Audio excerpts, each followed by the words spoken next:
Selamat pagi semua rekan-rekan prajurit muda yang diberkati oleh Tuhan. Saya yakin dan percaya bahwa kita saat ini sedang diberkati oleh Tuhan. Saat ini kita akan mempersiapkan hati kita, pikiran kita dan jiwa kita untuk benar-benar bertemu, berkumpul dalam ibadah prajurit muda minggu ini. Kita akan terlebih dahulu mengucapkan perjanjian prajurit muda. Saya undang semuanya untuk bangkit berdiri buat teman-teman yang di rumah. Salut! Haleluya. Sesudah meninggalkan dosa, maka sekarang saya berharap kepada Tuhan Yesus Kristus sebagai juru selamat saya. Saya berjanji dengan pertolongan Tuhan akan hidup sebagai anaknya yang dikasihi dan dengar-dengaran, serta menjadi prajuritnya yang setia, berjuang dan menolong orang lain untuk menjadi pengikutnya. Saya berjanji untuk berdoa, membaca kitab suci, dan berpantang meminum minuman keras, tidak merokok, berusaha hidup suci, jujur dan benar. Haleluya. Hari ini kita akan memulai ibadah kita dengan sebuah pujian yang mengatakan, Thank you Jesus, Jesus, thank you Jesus. I am here because of your grace. I am here because of your love.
Terima kasih Tuhan, kami hadir di tempat ini, di rumah kami masing-masing. Itu semua karena kasih karunia Tuhan dalam hidup kami. Kiranya Tuhan mau memberkati ibadah kami pada hari ini. Hanya ini saja Tuhan menjadi doa dan permohonan anak-Mu. Dalam nama Yesus Kristus kami berdoa dan bersyukur. Amin. Masih tetap tinggal bangkit berdiri di rumahnya masing-masing. Pastinya masih semangat dong untuk memuji dan memuliakan nama Tuhan. Kita menyanyi pujian yang mengatakan cinta Yesus heran sungguh ajaib benar, dimedley dengan pujian yang mengatakan dalam hatiku bernyanyi. Yang di rumah tepuk tangannya ya. Cinta Yesus heran sungguh ajaib benar cinta Tuhanku.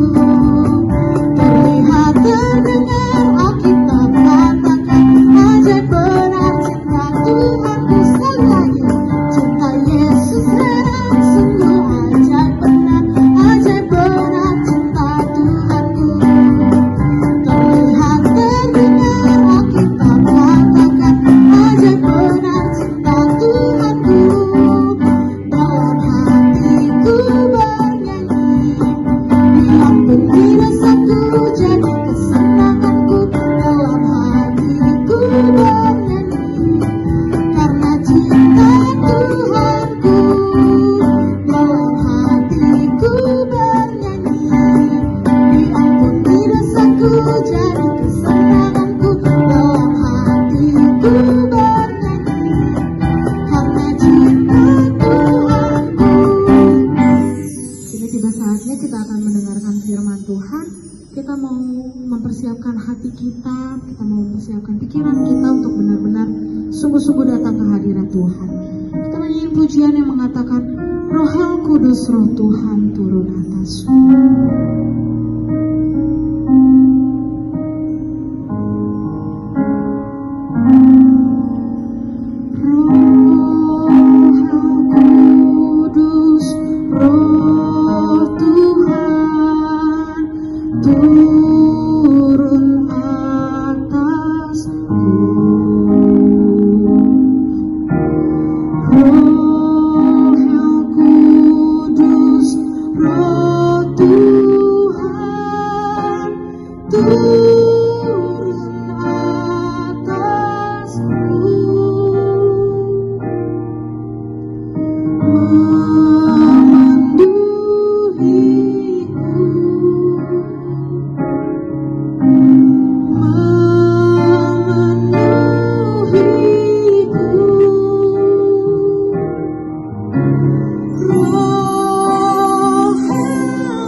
Tuhan Yesus yang baik, kami akan mendengarkan firman-Mu.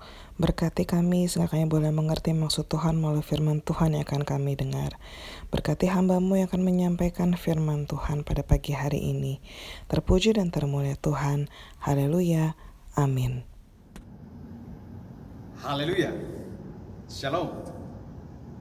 Sahabat muda yang berkati oleh Tuhan kita Yesus Kristus. Satu hal yang kita mau katakan kepada Tuhan, dalam perjalanan kehidupan kita ini kita bersyukur kepada Dia yang adalah pemberi kehidupan kita.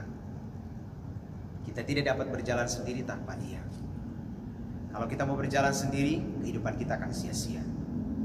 Kehidupan kita diibaratkan seperti berjalan tanpa tujuan. Tapi kalau kita berjalan bersama dengan Dia senantiasa, Tuhan kita Yesus Kristus, maka percaya, keberhasilan, sukacita, kemenangan menjadi bagian kita semua. Kita berjumpa kembali dalam perenungan kebagian firman Tuhan yang hari ini kembali akan memberikan kepada kita pemahaman bahkan pengajaran sebagai orang percaya, sebagai orang muda.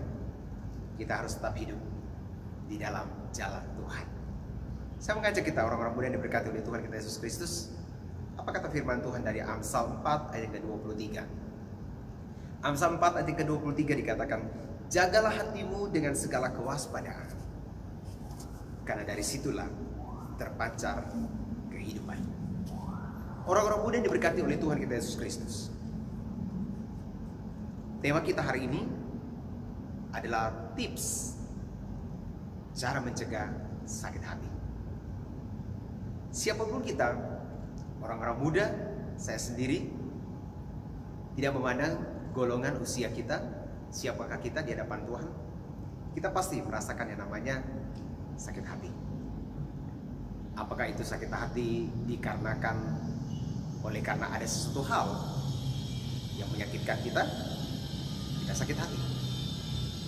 Atau mungkin ada hal-hal yang mungkin yang tidak terselesaikan sampai pada detik ini dalam kehidupan kita dengan orang tersebut, kita merasakan sakit hati. Banyak hal yang membuat kita untuk sakit hati dalam perjalanan hidup kita. Orang muda diberkati oleh Tuhan kita Yesus Kristus. Hati dalam dunia secara medis adalah salah satu organ tubuh yang harus kita jaga baik-baik, yang harus kita pelihara baik-baik. Jangan sampai hati itu menjadi rusak atau tidak berfungsi, maka akan mengakibatkan kematian bagi kita. Tetapi hari ini saya tidak akan berbicara tentang hati secara medis. Tetapi dalam perenungan firman Tuhan kita berdasarkan teks kita Amsal 4 ayat yang ke-23 ini, saya sedikit membahas tentang hati dalam iman secara Kristiani. Nah, orang-orang muda dikasihi oleh Tuhan kita Yesus Kristus, hati dalam iman secara Kristiani. Sesuai tema kita, tips cara mencegah sakit hati. Mengapa kita harus menjaga hati kita masing-masing? Itu pertanyaan untuk kita sebagai orang percaya. Karena hati adalah pusat kehidupan kita. Kenapa saya harus katakan pusat kehidupan? Pikiran kita, perasaan kita, motivasi kita akan dikendalikan oleh hati itu sendiri. Kalau kita tidak memakai hati dengan baik, maka hasilnya tidak menjadi baik juga. Akan sia-sia begitu saja. Nah, orang-orang muda diberkati oleh Tuhan kita Yesus Kristus. Kunci kemurnian untuk memelihara hati kita sama seperti apa yang dikatakan oleh Amsal 4 ayat ke-23 ini. Jagalah hatimu dengan segala kewaspadaan, karena dari situlah terpancar kehidupan. Luar biasa kata daripada firman Tuhan ini. Sebagai orang percaya, sebagai orang muda, kita harus menjaga hati kita berdasarkan kebenaran firman Tuhan. Sebab dikatakan, sebab dari situlah terpancar kehidupan. Kehidupan seperti apakah itu? Kehidupan yang menjadi saluran berkat Tuhan dimanapun kita ada. Tips cara mencegah sakit hati. Ada 2 poin. Saya membagikan untuk sahabat-sahabat muda yang diberkati oleh Tuhan kita Yesus Kristus. Yang pertama, dalam Injil Lukas 6 ayat yang ke-27, apa yang tertulis dalam firman Tuhan ini? Saya membacakan untuk kita. Lukas 6 ayat yang ke-27. Kasihilah musuhmu, tetapi kepada kamu yang mendengarkan aku berkata, kasihilah musuh, berbuatlah baik kepada orang yang membenci kamu. Artinya di sini, tips yang pertama, cara mencegah sakit hati adalah jangan membalas kejahatan dengan kejahatan. Nah, ini berarti bahwa pemahaman daripada kebenaran firman Tuhan Lukas 6 ayat ke-27 ini memberikan kepada orang-orang muda, bahkan saya, bahkan siapapun kita orang Kristen, ketika orang jahat terhadap kita, atau saya mau katakan menjahatin kita, jangan kita membalas kejahatan itu juga dengan kejahatan. Kalau kita masih seperti itu melakukannya, berarti kita masih hidup dalam hukum Taurat. Seperti hukum Taurat katakan, apabila orang memukul kamu, kamu harus membalasnya juga. Apabila orang melempar kamu, kamu harus juga melempar. Tidak seperti itu. Tetapi hukum kasih berdasarkan pemahaman kebenaran firman Tuhan mengatakan jangan membalas kejahatan dengan kejahatan. Jadi berarti orang jahat terhadap kita, doakan mereka, ampuni mereka. Supaya kenapa? Damai sejahtera itu akan menjadi milik kita, milik orang-orang muda, milik saya, milik siapapun kita. Jadi biarkan orang jahat terhadap kepada kita, karena pembalasan adalah hak Tuhan. Jadi jangan membalas kejahatan dengan kejahatan. Doakan mereka-mereka yang jahat terhadap kita, supaya mereka menjadi orang yang baik juga di hadapan Tuhan. Supaya Bapa di surga akan mengampuni mereka dan akan mengampuni kita juga. Supaya nama Tuhan semakin dipermuliakan di dalam semuanya. Dan pada poin yang kedua, tips cara mencegah sakit hati adalah Matius 6 ayatnya yang ke-14. Matius 6 ayat yang ke-14 dikatakan oleh firman Tuhan, karena jikalau kamu mengampuni kesalahan orang, Bapamu yang di surga akan mengampuni kamu juga. Luar biasa juga kebenaran firman Tuhan. Jadi tips cara mencegah sakit hati, milikilah hati yang limpah dengan pengampunan.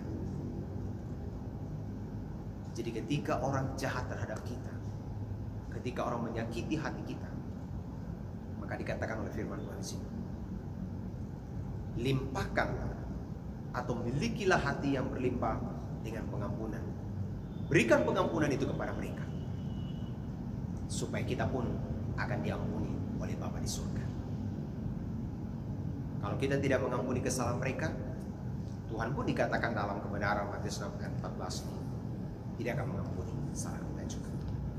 Jadi berarti keseimbangan akan terjadi antara kita dengan Tuhan kalau kita mengampuni kesalahan orang. Jadi melimpahkan, memiliki hati yang penuh dengan pengampunan.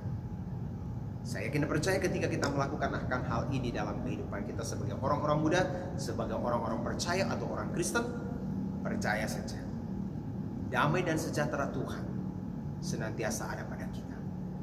Kehidupan kita akan menjadi saluran berkatnya dimanapun kita ada, dan nama Tuhan semakin dipermuliakan. Dan kita adalah orang-orang percaya, orang-orang muda yang dikatakan sudah menghasilkan buah-buah ketekunan dari firman Tuhan yang kita lakukan dalam kehidupan kita setiap waktu. Jadi lakukanlah akan hal ini, sebab Amsal 4 ayat yang ke-23 tadi mengatakan, jagalah hatimu dengan segala kewaspadaan, karena dari situlah terpancar kehidupan. Tuhan Yesus memberkati orang-orang muda dan memberkati kita semua. Sampai jumpa. Haleluya. Tuhan memberkati kita. Shalom. Kita satu dalam doa. Tuhan Yesus, terima kasih untuk firman Tuhan yang baru saja kami dengar, yang kembali menguatkan kami untuk memiliki hati yang mengasihi dan hati yang mengampuni. Mampukan kami untuk melakukannya, Tuhan. Terima kasih juga untuk Mayor Marewa yang telah menyampaikan firman Tuhan pada pagi hari ini. Kiranya Tuhan Yesus akan memberkati dalam pelayanan, dalam keluarga, dan dalam apa yang digumuli. Tuhan Yesus kiranya akan memberkati. Berkati kami masing-masing Tuhan dimanapun kami berada. Tuhan kiranya akan terus memberikan kami kesehatan, memberikan kekuatan, penyertaan dan perlindungan yang asal daripada Tuhan Yesus saja. Kami serahkan juga sisa hari ini ke dalam tangan Tuhan. Terima kasih Tuhan Yesus. Terpuji dan termulia Tuhan. Haleluya. Amin. Ya adik-adik, ibadah prajurit muda pada pagi hari ini telah selesai. Terima kasih untuk adik-adik yang telah menyaksikan ibadah online pada pagi hari ini. Tuhan Yesus memberkati kita semua ya. Sampai jumpa minggu depan. Tuhan Yesus memberkati. Haleluya.